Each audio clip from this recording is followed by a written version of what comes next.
Salam alaikum. Aujourd'hui, nous allons parler d'une urgence urologique fréquente. C'est la rétention urinaire aiguë. Cet enseignement rentre dans le cadre du module des urgences médicales et thérapeutiques. Alors, je parle toujours du titre. Le titre, c'est rétention urinaire et aiguë. Donc, rétention, ça veut dire quelque chose qui est retenu. Qu'est-ce qui est retenu? Ce sont les urines qui sont retenues. Où est-ce qu'elles sont retenues? Elles sont retenues dans la vessie. Et il s'agit d'un tableau aigu qui va se dérouler dans le cadre de l'urgence.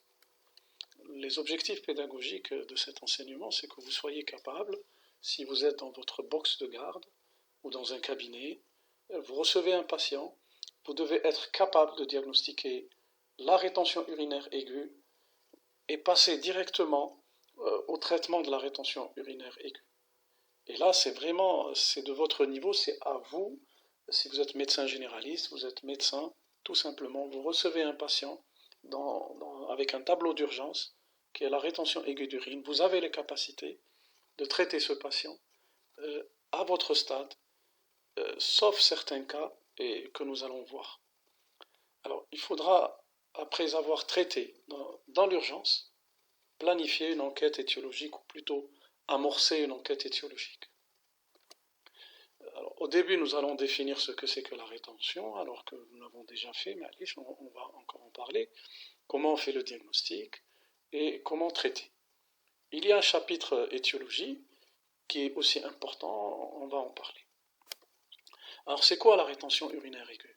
La rétention urinaire aiguë, c'est tout simplement une impossibilité de déclencher une miction. L'impossibilité de déclencher une miction alors que la vessie est pleine.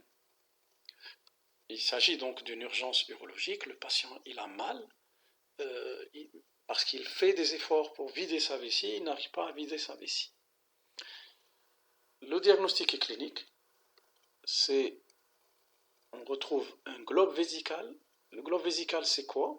C'est à l'inspection une voussure suspubienne. À la palpation, cette voussure, elle est mate à la percussion. Elle a un bord supérieur qui est convexe vers le haut. Et voilà, donc, cliniquement, vous avez l'envie d'uriner, l'impossibilité d'uriner, la voussure à l'inspection et la masse à la palpation. Donc le diagnostic est clinique. Les causes sont multiples, nous allons en parler, et la solution, c'est le drainage. Le drainage peut se faire par voie naturelle, c'est-à-dire en introduisant une sonde par voie transurétrale. Sinon, s'il y a une contre-indication ou une impossibilité au sondage, nous allons passer à un cathétérisme direct vésical percutané par voie suspubienne. Alors, quelles sont les causes de la rétention aiguë d'urine? Les causes de la rétention aiguë d'urine, les plus fréquentes sont les hypertrophies prostatiques, c'est-à-dire l'hypertrophie prostatique peut provoquer une rétention d'urine. Il y a aussi la sténose urétrale, et il y a les calculs ou bien les lithiases vésicales ou urétrales. Il y a aussi les causes neurologiques par traumatisme neurologique, ou bien il y a les causes aussi pharmacologiques. Comme vous le voyez, la plupart des causes, ce sont des obstacles anatomiques. Ces obstacles anatomiques le plus souvent sont sous-vésicaux. Alors, ces étiologies vont être différentes selon l'âge. Chez un sujet de sexe masculin, d'un certain âge, surtout après l'âge de 50 ans, c'est l'obstacle prostatique qui va être le plus fréquent, puisque c'est à l'âge de 50 ans et plus que la prostate commence à s'hypertrophier, et quand elle s'hypertrophie, elle peut devenir symptomatique, elle va se traduire chez certains patients par des symptômes de troubles de vidange vésicale ou bien de troubles irritatifs vésicaux tels que la pollacurie, l'urgenturie, etc. Elle peut aussi, cet obstacle ou bien cette hypertrophie de prostate, bénigne ou maligne, peut aussi provoquer une rétention d'urine.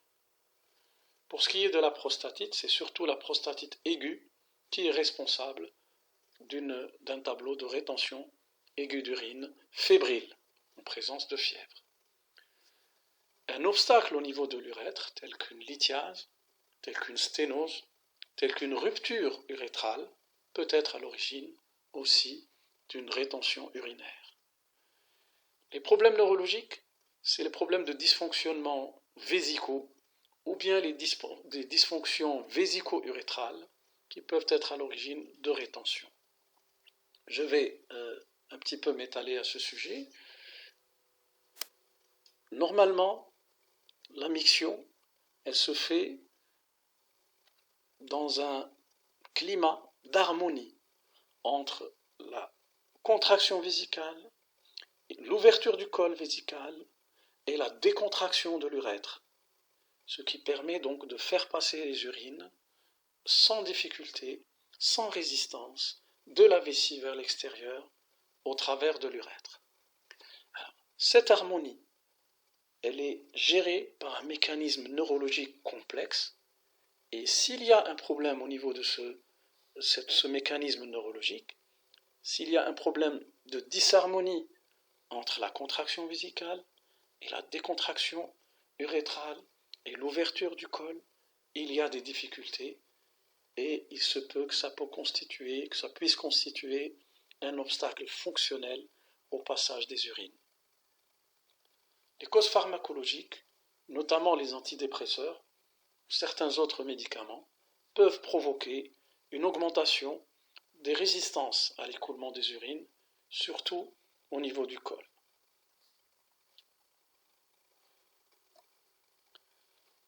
Ceci donc pour l'homme jeune, je reviens donc, l'homme jeune, c'est surtout les prostatites aiguës,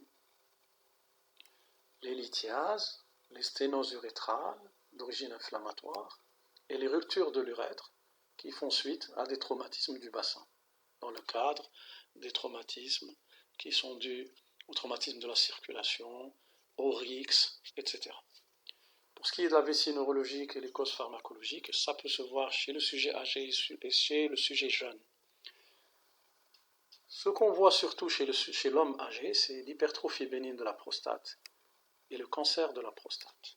Donc, passons maintenant à la femme. Premièrement, commençons par la femme jeune. La femme jeune, c'est surtout l'étiologie neurologique, par exemple la sclérose en plaques. La rétention urinaire peut être due à une manifestation inaugurale de la sclérose en plaques. Les tumeurs pelviennes, surtout les tumeurs de l'utérus, les tumeurs digestives, qui peuvent provoquer aussi un obstacle à l'écoulement des urines. La rétention psychogène, c'est un tableau, mais moi je vous dirais que c'est un diagnostic d'élimination. Il faut toujours chercher une cause qu'on peut expliquer, concrète à la rétention. Et si on ne trouve pas de cause, on va chercher sur le plan psychologique s'il y a un problème psychologique. Les étiologies de la femme âgée. Alors la femme âgée, c'est surtout des étiologies digestives telles que les fécalomes, c'est-à-dire des constipations opiniâtres avec un fécalome qui est dur, qui peut comprimer lui aussi et entraîner une rétention urinaire aiguë. Il se peut aussi chez la femme, surtout la femme âgée, qu'il y ait un problème de prolapsus, c'est-à-dire de descente des organes génitaux, de l'utérus par exemple, ou bien d'une partie de la vessie, ou bien d'une partie du rectum. Et cette descente des organes génitaux et digestifs peut être à l'origine d'une rétention aiguë d'urine. Pour ce qui est de l'enfant, c'est surtout les malformations. Alors, la malformation la plus fréquente, ce sont les valves de l'urètre postérieur. C'est des malformations de l'urètre postérieur qui vont gêner la vidange vésicale et entraîner une rétention d'urine, avec parfois un retentissement sur les reins, parfois même jusqu'à l'insuffisance rénale. Une autre étiologie qui peut se voir chez l'enfant, c'est la hernie inguinale étranglée, qui peut s'accompagner d'une rétention aiguë d'urine. Après avoir vu les étiologies, maintenant, comment traiter une rétention aiguë d'urine? À vrai dire, il faut faire le diagnostic, passer au traitement, sans chercher l'étiologie dans un premier temps. C'est après avoir vidé la vessie, après avoir soulagé le patient, qu'on va chercher l'étiologie. Alors, comment on peut soulager le patient? On va le soulager par un sondage, en mettant en place une sonde urinaire. Alors, le sondage urinaire, il va nécessiter des conditions d'asepsie. Il va nécessiter une sonde urinaire. Il faut avoir une sonde urinaire. Il faut avoir un sac collecteur d'urine. Il faut avoir de la xylocaïne en gel pour lubrifier l'urètre. Il faut avoir aussi une seringue avec du sérum salé ou bien de l'eau distillée afin de gonfler le ballonnet qui va maintenir la sonde à l'intérieur de la vessie. Alors la technique, on commence par bien sûr une désinfection, puis une lubrification de l'urètre en injectant de la xylocaïne à l'intérieur de l'urètre. Après, donc, le patient qui est couché, on va prendre la verge entre les deux doigts et cette verge, on va la mettre en position, dans un premier temps, en position verticale pour introduire le bout de la sonde, puis le corps de la sonde, jusqu'à ce qu'on arrive à l'angle pénoscrotal.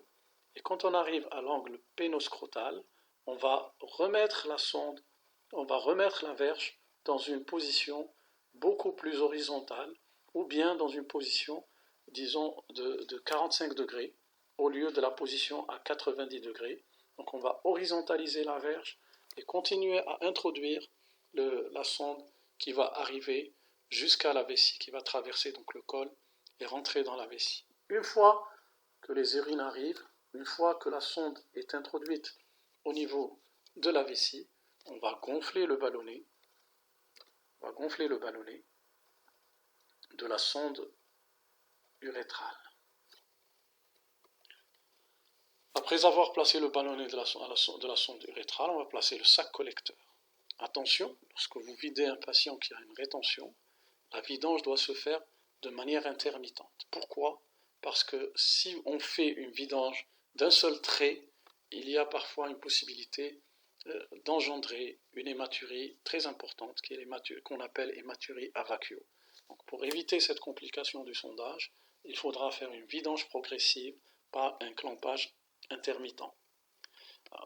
Regardez ici cette sonde, comment elle est. Elle est introduite à travers le méa urétral et il y a un ballonnet qu'on a gonflé avec du sérum. On peut mettre entre 5 et 10 cc, 5 et 10 millilitres.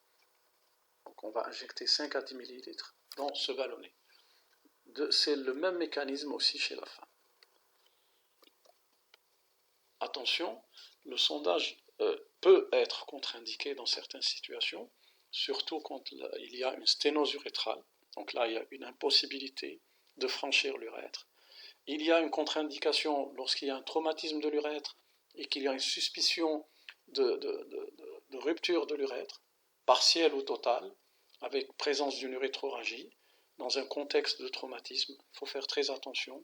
Là, le sondage peut entraîner des complications, c'est-à-dire il peut entraîner une infection du site de la rupture, et il peut rendre une rupture partielle, il peut totaliser une rupture partielle.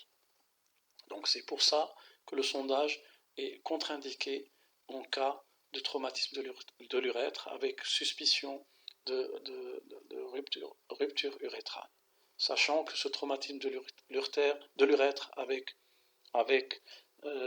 sachant que le traumatisme de l'urètre avec rupture de l'urètre, il va s'accompagner d'une urétroragie et d'une rétention d'urine. Donc il faut faire attention.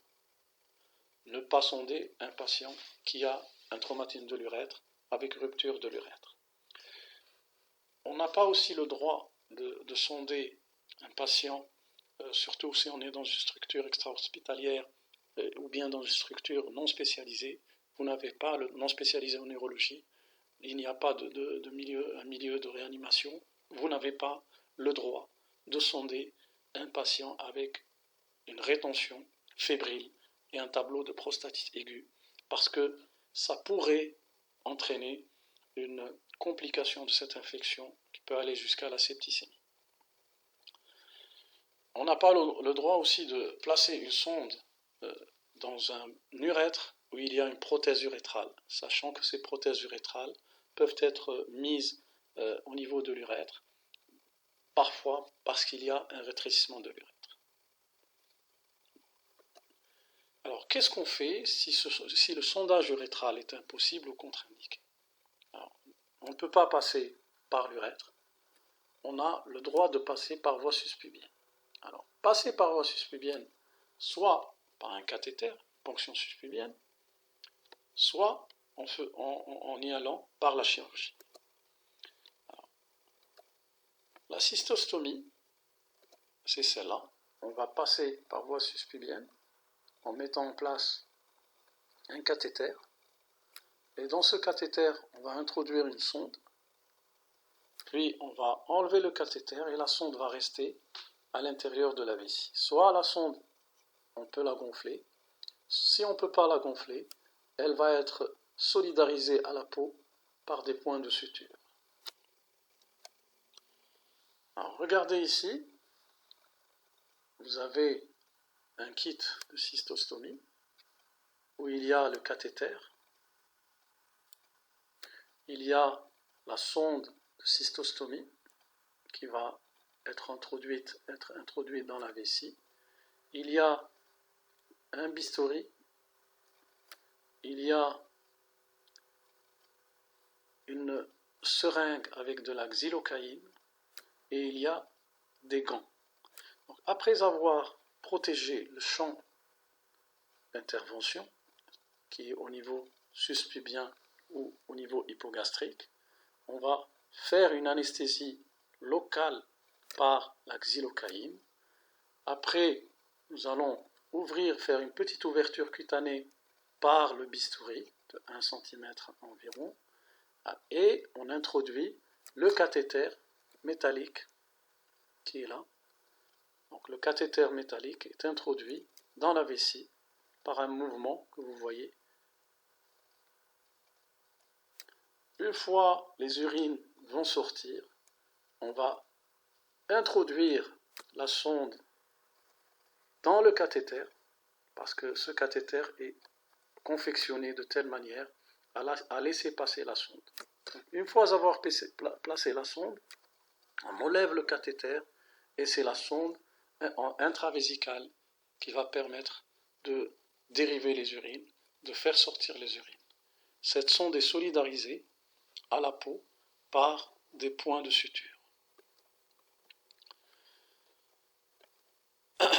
Attention, cette cystostomie, qui est une bonne solution de drainage quand le sondage urétral n'est pas possible. Donc cette cystostomie, le placement de ce cystocate, qu'on appelle donc cystocate, peut être contre-indiqué ou peut être difficile dans certaines situations, telles qu'un abdomen dit hostile, c'est des patients très obèses, ou bien quand c'est des patients qui ont subi beaucoup de chirurgie, surtout en sous-ombilical, en suspubien, sous-ombilical. Là, il y a une difficulté à localiser la vessie, et moi je conseillerais de laisser faire un spécialiste qui aurait un échographe qui permet de localiser la vessie avant de mettre en place le cystocate. Il y a aussi une autre contre-indication, c'est la présence d'une tumeur vésicale au niveau de la paroi antérieure, donc de la vessie. Et ça se traduit par une hématurie macroscopique. Et donc la tumeur se trouve sur le trajet présumé du cystocate. Une autre contre-indication, c'est les prothèses vasculaires, surtout au niveau artériel. Et il y a les troubles de l'hémostase et la prise d'anticoagulants. Alors, que faire s'il y a une contre-indication de la cystostomie? Alors, s'il y a une contre-indication à la cystostomie, disons à minima, on est obligé de passer à une cystostomie dite chirurgicale, faite au bloc opératoire. C'est le chirurgien qui va intervenir, qui va ouvrir les plans, qui va regarder la vessie, qui va mettre en place la cystostomie en intravésicale. Donc ce qu'on retient de la rétention aiguë d'urine, c'est que c'est une urgence qui est caractérisée sur le plan diagnostique par la présence d'une vessie pleine, d'une envie d'uriner et d'une impossibilité de vidange, avec parfois un état d'agitation, des douleurs et une inquiétude aussi. Sur le plan clinique, on va retrouver un globe vésical qui est quoi? Qui est une voussure sur le plan donc inspection et une masse qui est convexe vers le haut et qui est mate donc à la percussion. Cette masse se situe en hypogastrique, en suspubien. Les étiologies, ce sont surtout les obstacles sous-vésicaux acquis, tels que l'hypertrophie bénigne de la prostate, le cancer de la prostate, ça chez le sujet âgé, et c'est la prostatite aiguë chez le sujet jeune. En plus de la prostatite aiguë, on peut avoir les sténoses de l'urètre, les traumatismes de l'urètre, qui peuvent provoquer aussi cette rétention aiguë d'urine. Il y a des étiologies neurologiques, c'est surtout le tableau de Vichy neurogène, et il y a les étiologies médicamenteuses, les médicaments qui vont agir sur la décontraction de l'urètre, la décontraction du col, peuvent provoquer des rétentions d'urine. Le traitement, c'est le sondage urétral, on a montré la technique. Si le sondage urétral n'est pas permis, on peut faire une ponction subpubienne et la solution idéale, c'est la cystostomie. Parce que la ponction subpubienne, c'est mettre en place un cathéter et ce cathéter, après, on va l'enlever. Et la cystostomie temporaire qui peut rester pendant quelques jours, voire quelques semaines, on a montré cette technique, elle se fait par un cystocate qu'on a vu lors de la présentation d'aujourd'hui. Ceci dit, je vous remercie et je vous dis à la prochaine fois, Inch'Allah. Salam alaikum.